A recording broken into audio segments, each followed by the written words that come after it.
Hey gang, welcome to chapter 24 of the Crucible Chronicles. Yes, we've made it into another chapter. We've set aside Entombed Hyrule Symbol. I got something I think pretty exciting for this particular chapter. And that is to say that I was recently thinking about this, and I don't know how, but we've kind of settled on 5 episodes to a chapter in the Crucible Chronicles series, and occasionally, we'll deviate from that, but for the most part, it's pretty strictly 5 episodes. And it just occurred to me in the last week that there are currently 5 release sets of KeyForge. So, with that said, what we're going to be going through over the course of the next 5 episodes is picking my favorite deck from each set. And we're just going to play a single game with it, all competitive queue. None of these are, not all of these are necessarily competitive decks, but I've obviously played a significant number of games with each of them. So we're just going to use that to our advantage and hope we can get some pretty good, pretty favorable matchups. Let's hop into Coda. So Call of the Archons. For starters, the first release of KeyForge. I came a little bit late to the game, but that doesn't mean I don't have any coda. So what we're going to be starting out this series with is Crucible of the Quantum's Labs. Now, I don't actually keep track of what my previous my previous chapters were, but I'm fairly certain that this has made a showing on the channel and in this series before. But this is one of 2 time traveler decks that I ever opened. At some point when I was doing some lean foraging, reducing my collection size, I wanted to hold on to one time traveler deck, and I ended up holding on to this one because it had a twin bolt. So there's the chance that you could play the time traveler, you could twin bolt the time traveler, and then potentially use the paired help from future self to pick back up the time traveler.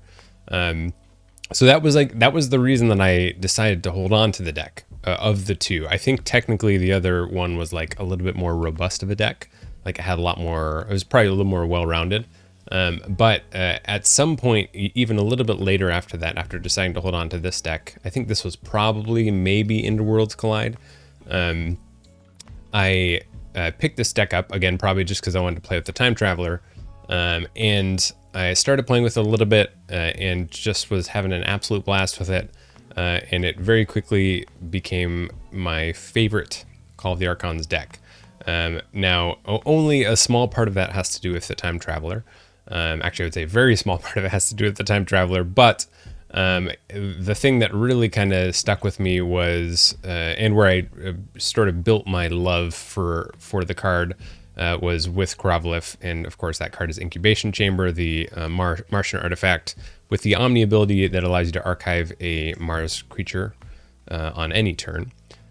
So I absolutely fell in love with Incubation Chamber with this deck. Now this deck has, 2, 4, 6, 7 Mars creatures, double John Smith, Marauder, double Think Drone, Mind Warper, and Blip here. And kind of the mini game that I tend to play with this is try and stuff all those things in the archive as best I can. Not call Mars basically at all.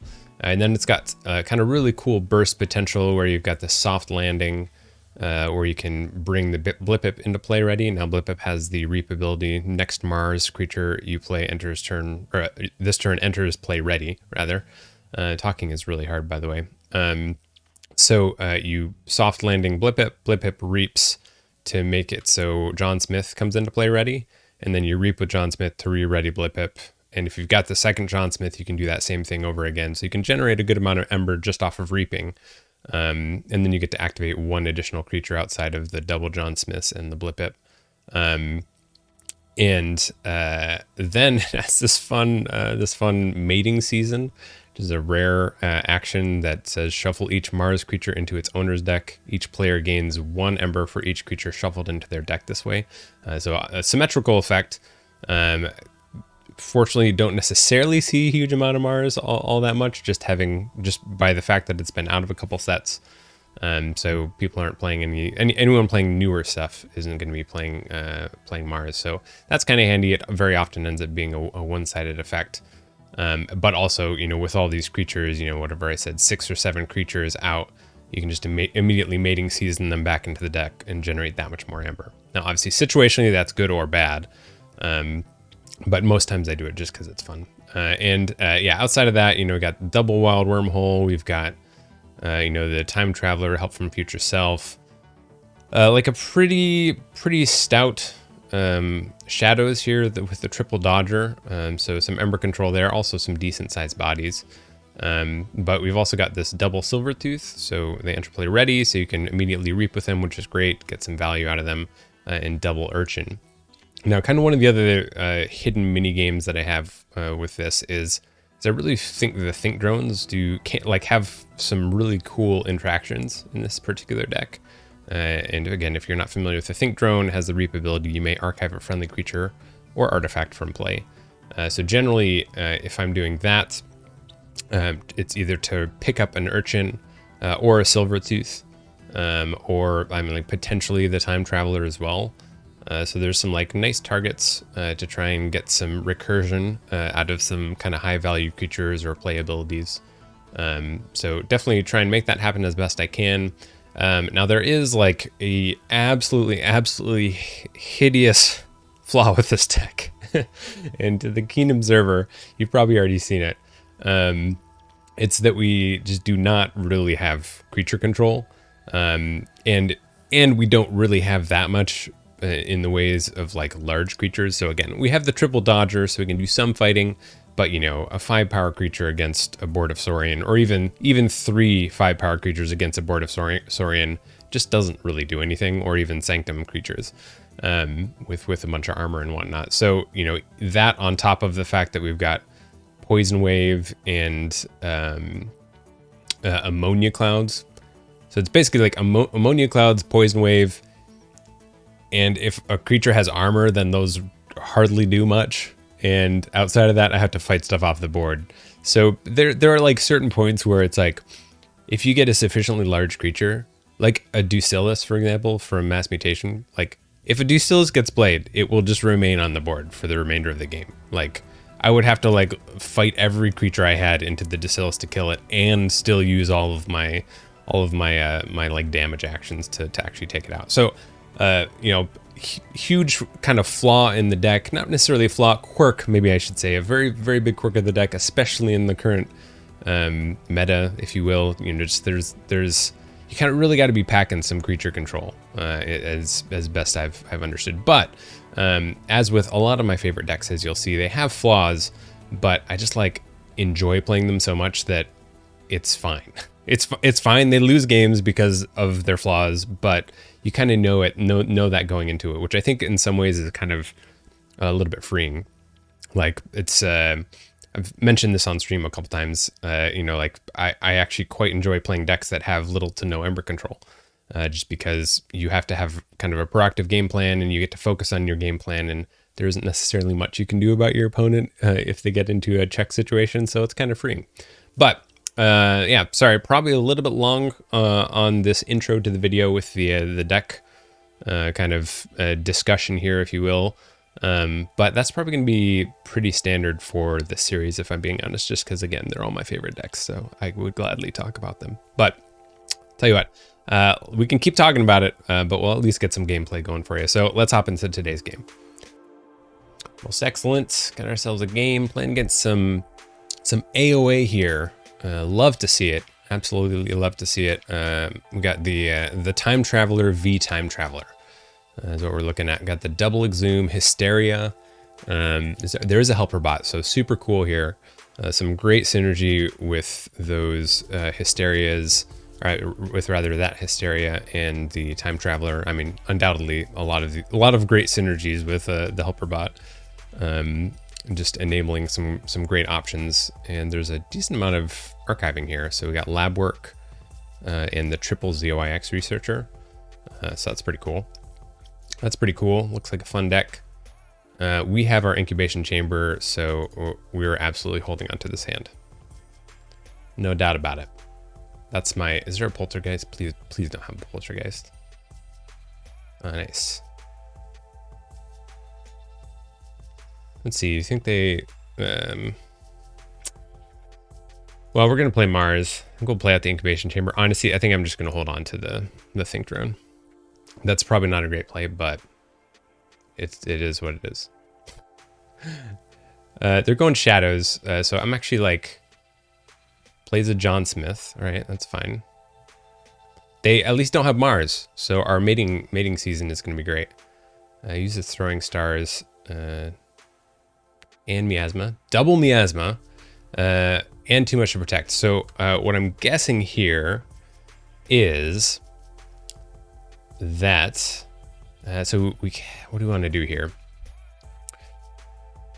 That there's not a great situation, but I'm going to call Logos, and there's a reason for this. Is there a reason for this? Let's do this. We'll call Logos.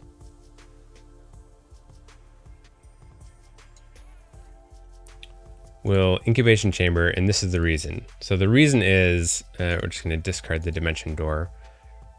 I want to cover up this too much to protect. So they don't have a ZY, they can't ZYX researcher it off the top of the deck. So we'll twin bolt, time traveler, then Merkins. Let's see how that did. Perfect. So I actually also would prefer to have Merkins on the top of the deck.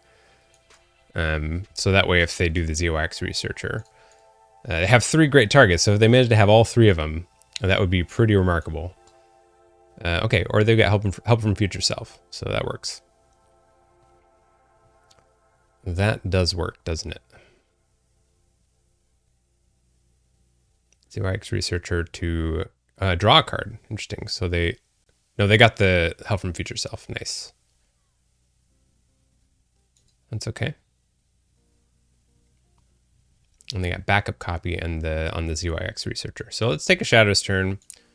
We'll go ahead and incubation chamber this mind warper. We can go ahead and steal 1, steal 2. If they hit us with the what's it called? The hysteria, then we're actually like feeling okay because at least we have the double urchins down.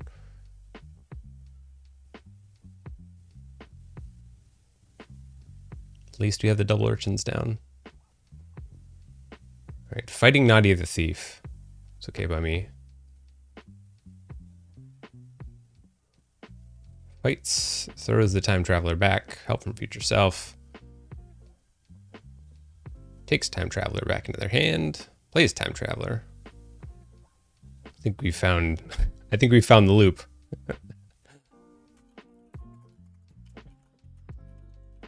It's pretty zany. That is pretty zany. We're gonna take a Shadows turn. Play out some dodgers here. Here's the deal. It doesn't really matter here, because if I fight this this time traveler or something, then I guess it's gonna stop eventually. The loop will eventually stop, right? Because they don't have, they could keep drawing into the ZYX researchers, but let's just reap. We'll just reap. We'll incubation chamber this John Smith. Call that good. All right, this is great. So now we've got our own time traveler. Let's bring our own time traveler into the mix. We also have double wild wormhole. That's pretty awesome. Yeah, I don't like why mess with a good thing. Hopefully, let's see. They've got 9 cards in hand, 25 cards in the deck. Really would be great if they didn't have, and they're drawing off the Phyla too. It's brutal. So I could call a Shadows turn here and fight the Phyla. So I could fight. Actually, that's actually like not terrible. Take them off check, steal 2. Let's do it. We'll take a Shadows turn. We'll incubation chamber away this think drone, so we will still draw a card. How do we want this to work? Let's fight the Phyla. I maybe should have fought with the urchin. Let's just fight the Phyla. That's fine. Reap up to 9. We'll see if they have the TMTP. They're calling dis, so hopefully that means they don't. Although they do have what? Charette? So Charette won't be enough.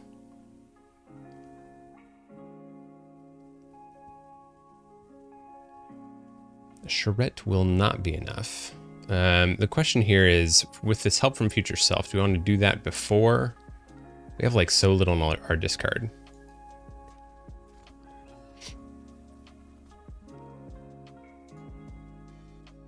They hit us with the unlocked gateway. All right, that's pretty good.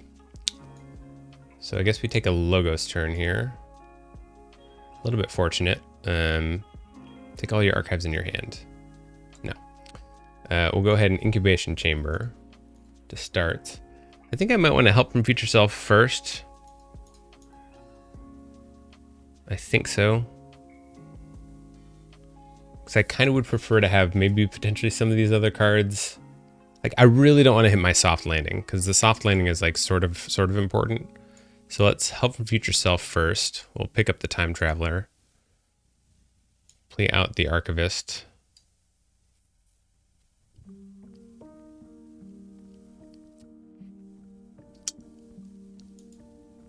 I mean, I suppose it's possible I could hit the twin bolt. So I don't know. It's tough. I want to play one of these out. Got the Biomatrix backup. Hit the Marauder. Okay, that's not amazing. And we hit a John Smith. Also not particularly what we were looking for, but that's okay.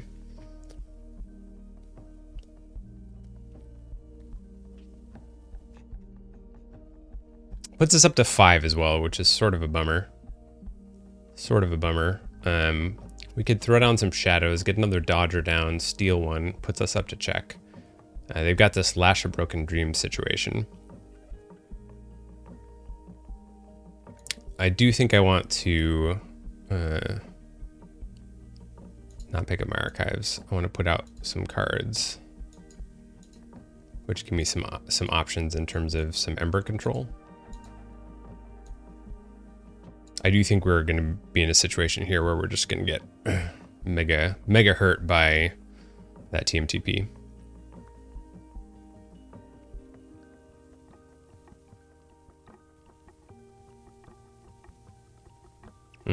Yep, that'll do it. That'll do it, won't it?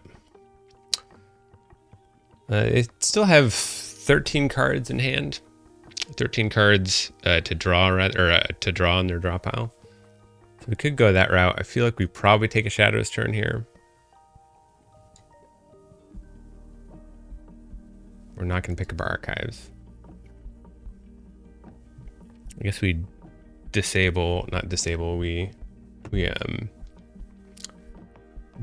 ditch the Poison Wave. Play out the Bad Penny. Go ahead and steal one. Can fight the Anti-Gang. Clear that off the board. Now if we reap twice, what's that going to do for us? I'm just trying to think, because I feel like they've got this play where if they play TMTP, they also have this like other miasma that they might have access to. Let me just double check their discard pile here. Got rid of one miasma. The Bren's gone. They have another like Exhume. They only have the one gateway then. I wish I had something more I could fight with. I could also reap and get above the Lash, but we have also the Charette is gone, but they could exhume the Charette. You know, let's just reap. We'll just reap up to 9. Let them hit us with the TMTP. It's sort of expected at this point. Sadly, we have not gotten into that soft landing. It's the one remaining Mars card.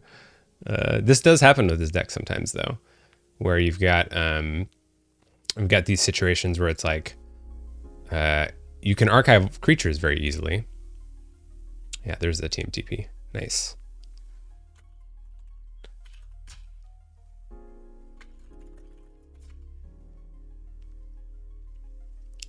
Question is, they're giving us Merkins.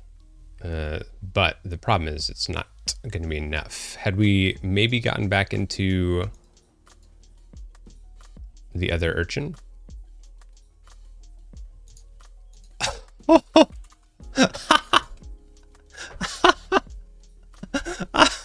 It's too good. They played TMTP, then they merkins into my effervescent. That's amazing.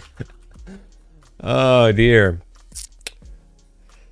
Well, with that out of the way, I guess we'll take another Shadows turn. Yeah, sure, why not? That seems pretty good. And not pick up our archives. We'll go ahead and action to steal one. Go ahead and fight to steal another. Reap. Reap. Reap. Don't have a use for the the information chamber, the incubation chamber.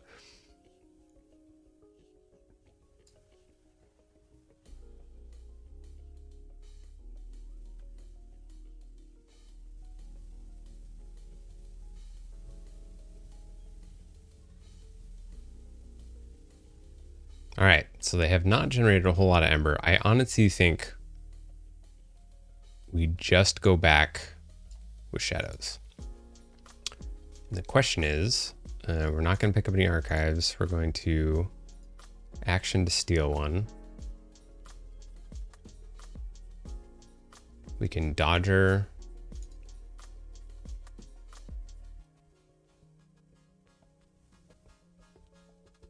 So put him back down to 3.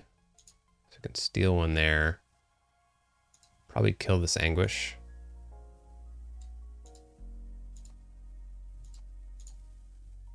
Fight the Anguish, and then we'll just reap with the Urchin. Sadly, I mean, it is sort of a bummer that I don't have that soft landing. I'm not sure if that was a great play. Seems like gave them basically. I mean, we stole 2. We basically negated the Dust Imp, and we are generating a good amount of Ember here.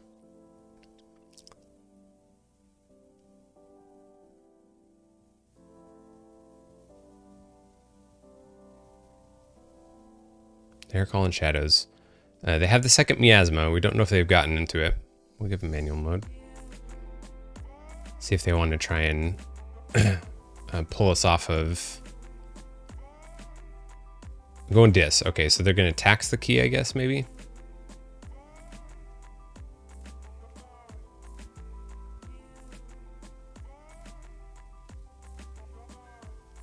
Nice. Exhume.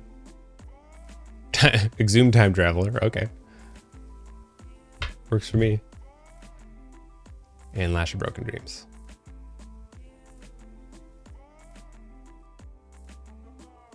And the old Yerk. So honestly, we might have to call Shadows again. So we do get a key here.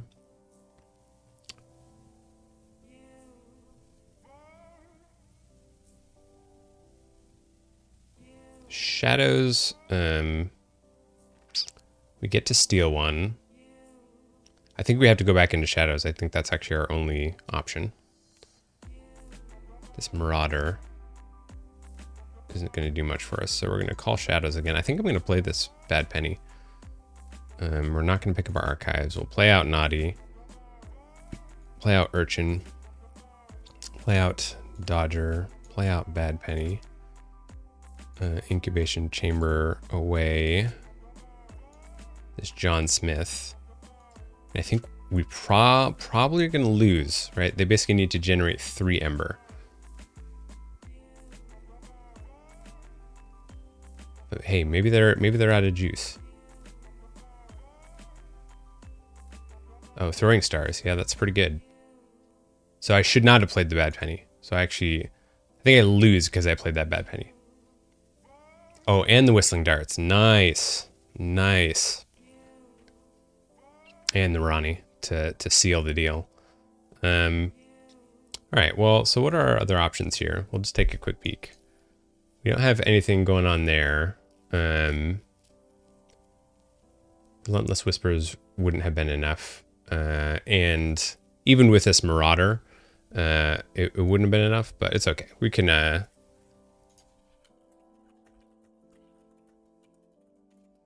we'll go ahead and take the Mars turn just because it's fun. Just because it's fun, we'll go ahead and kill some stuff. And then we'll play out Biomatrix backup. Yada, yada, yada. It is really actually quite sad we couldn't have gotten to the soft landing, because we could have at least gotten our cool combo off. And I guess we could have, let's see. So we could have taken them down to Ember, because we can, our final activation can be with Mind Warper, and then we can play the Marauder to capture one more. So that would have been like an option, but they just got a little bit too much Ember. Hey, that's pretty cool. I mean, I feel like pretty happy that we were able to even keep up. I say keep up, but our opponent basically just shot themselves in the foot with that Merkins. You know, they had the line, they had the too much to protect, but then they got greedy with the Merkins, and found their way to my effervescent principle, which was honestly well worth the game. Anyways, well worth enduring the strange time traveler loop that we were watching turn over turn. But like the cool thing about this deck is it doesn't really, our opponent's deck that is, like, it doesn't, like, it's like fairly resilient, because it's like, unless you got like an oubliette to get rid of the time traveler, you know, the ZYX researcher is bringing back the time traveler, or bringing back the help from future self, so you can kill the time traveler. The help from future self will just bring it back. I guess if you like maybe stunned the time traveler, that would be okay if you had a way to do that, because then you're not killing it, and if you stun it, it can't like shuffle itself back, so the help from future self doesn't go back in. But yeah, this is a pretty cool deck. Definitely seems like it would be a lot of fun to play. A lot of fun synergies going on in it. But hey, that's it. That's it for my absolute favorite Coda deck, Crucible of the Quantum's Labs. I hope you've enjoyed this video, and I will see you all next week for AOA.